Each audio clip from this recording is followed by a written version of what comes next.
Hi everyone, in today's video, I'm going to show you how to recover my eyes only deleted pictures on Snapchat.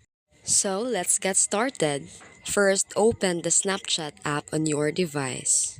In the homepage section, click the profile icon at the top left corner of the screen.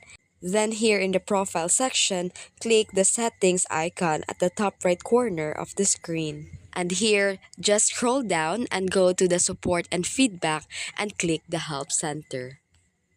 In the help center section, just scroll down and click the contact us. Then here, submit a request that you need a help with a Snapchat feature. Just scroll down and then here, click the memories because that's the feature that is related to the problem. Then if you need help, click yes and then scroll down again and click the using my eyes only because that's our main problem. In order to solve the issue, you need to submit a request. Fill out these important details such as your username, your email, and the description.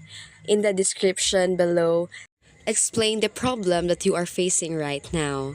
And if you are done or you're satisfied with the message that you want to send to the Snapchat support, just click submit. And that's it. That's how we resolve the issue on how to recover the My Eyes Only deleted pictures on Snapchat. If you found this video helpful, just click subscribe, like, and share. Thanks for watching.